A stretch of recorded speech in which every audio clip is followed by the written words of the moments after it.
Hi boys and girls, my name is Hope Barnett. I'm the author of No Boy Like Amanda. Don't know how many of you have read it. Quick summary of it for those who haven't read it. It's about a little girl named Amanda who is 8 years old. She lives in the country. It's a Jamaican story. It's somewhere on the north coast. Can be any town on the north coast. She has 4 brothers and she's the only girl, and she spends a whole summer holiday trying to get to play with them. But you know, sometimes the little boys don't want little girls to play with them, and so they try to cut her out of the fun. But in all fairness to them, they have good reason, because she's accident prone.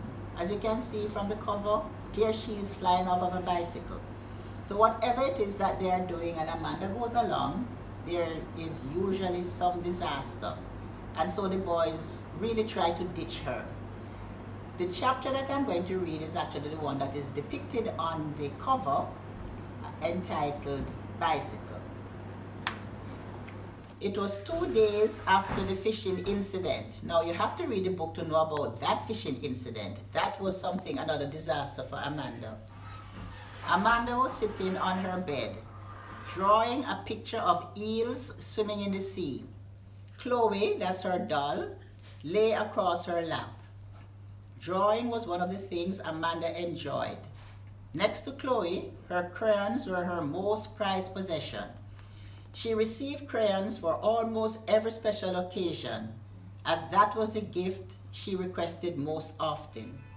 She got crayons for Christmas and on her birthday, but sometimes her father would buy her some for no special reason except to cheer her.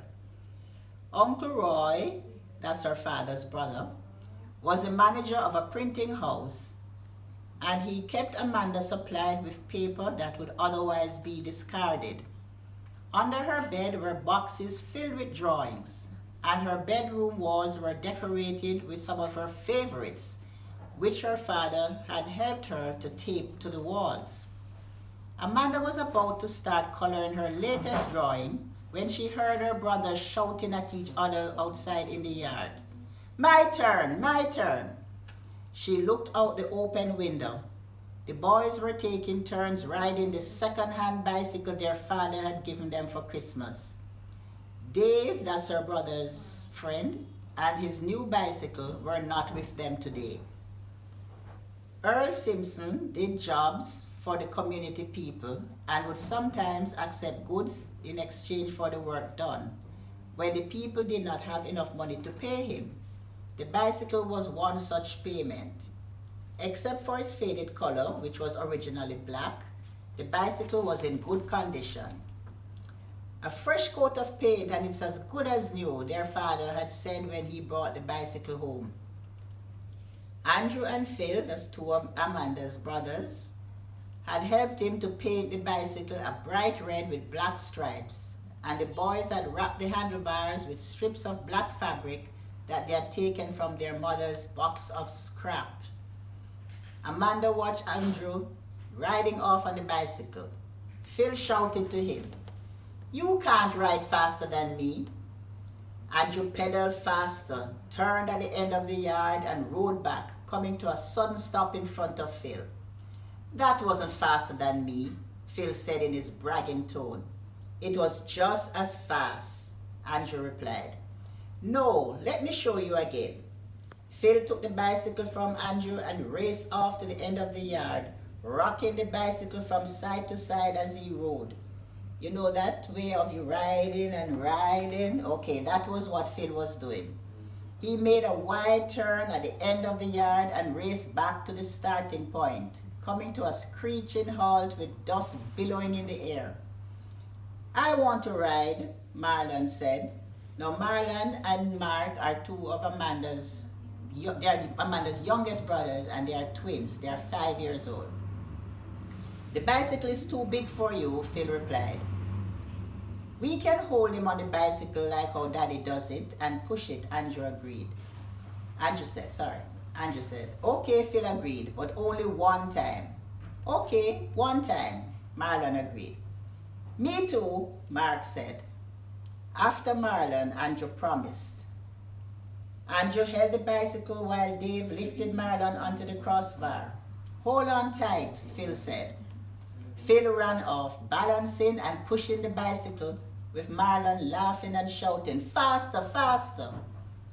Amanda left Chloe on the bed and ran outside to join the boys. Phil was running back with the bicycle much slower this time and breathing heavily. You know, he's tired. Marlon shouted, "Faster, Phil, faster!" Phil didn't answer. When they returned to the starting point, Marlon said, "Do it again." "It's my turn," Mark said. That's the other 5-year-old twin. "I want to do it again," Marlon insisted. "It's my turn," Mark repeated. "Marlon, I said only one time," Phil reminded him in his big brother authority voice. He lifted Marlon from the bicycle. My turn," Mark exclaimed. Andrew lifted Mark onto the bicycle. "You push him," Phil said to Andrew. "I'm tired." "Hold on tight, Mark," Andrew said. "Ready?" Mark nodded. Andrew steadied the bicycle and ran off, pushing it. Mark closed his eyes. Andrew raced to the end of the yard, stopped, turned the bicycle, and pushed it back to the start. Phil lifted Mark from the bicycle and said to Andrew, "I want to show you a trick." "I want to go again," Marlon said. "Maybe you can go later," Andrew said, trying to quiet him. Phil mounted the bicycle and rode off at high speed, tilting it so low from side to side that it seemed as if the bicycle would tip over. When he reached the end of the yard, he made a sweeping turn and raced back towards them. He shouted, "Look, look," and let go of the handles.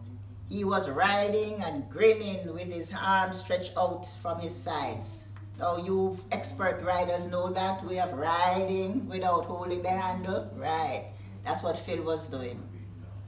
Look at Phil," Mark exclaimed. Phil brought the bicycle to a sudden halt right in front of Amanda. "Can I get a ride?" Amanda asked. "No, you can't ride," Phil answered. "I can ride," Amanda said. "Daddy taught me." "You can't ride good," Phil said, emphasizing the last word. "I can too. If you just hold the bicycle for me to get on, I can ride it. You don't have to hold it all the way like how you do for Marlon and Mark." "Let her ride it, Phil," Andrew said. "No, you know she can't ride." "Want me to show you the trick again?" "It's my turn," Andrew said. Phil pushed the bicycle to Andrew. "See if you can do the trick," he challenged. "Can I ride it, Andrew?" Amanda asked. Andrew hesitated. "Are you sure you can ride it?" he asked. Amanda said yes, holding on to the handles. Andrew balanced the bicycle so that Amanda could climb onto the seat and place her feet on the pedals. "Big mistake," Phil grumbled. "Ready?" Andrew asked. Amanda tightened her grip on the handles. "Yes, ready." "Okay, I'm letting go." Andrew let go of the bicycle and Amanda tried to pedal, but the bicycle started leaning to the side. Andrew grabbed the handles and steadied the bicycle. "See, I told you she couldn't ride," Phil said. Andrew ignored him. "Okay, Amanda," he said. "I'm going to do it like Daddy. I'll hold it for a little while, and when you get it steady, I'll let go. Okay?" "Okay." Amanda positioned herself on the bicycle. Andrew steadied it by holding onto the seat and the bridge between the handles.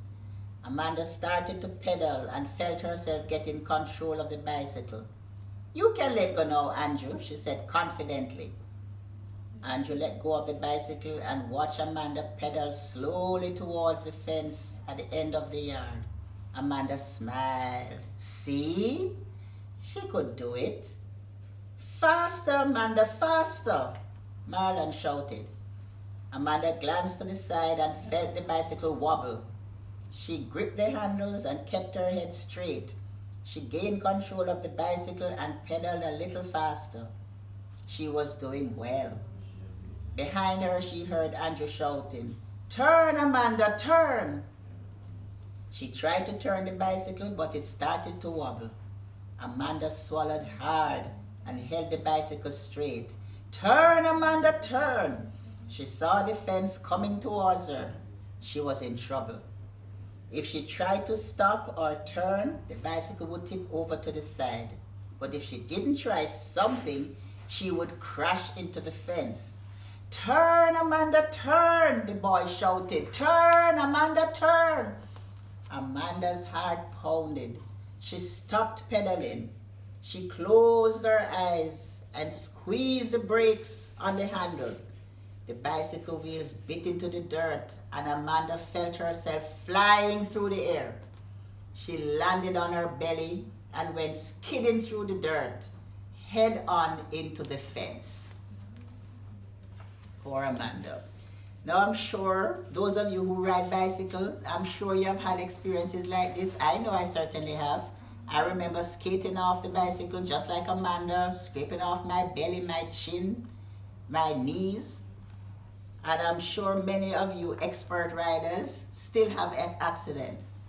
I want to give away 3 copies of the book to the first 3 persons who sent to Kozy Korner Jamaica to their Instagram page their bicycle story. Because I'm sure that all persons who ride bicycle, whether you're expert rider or just learning, I'm sure you have had a bicycle experience, because I certainly have had it. So I've had several.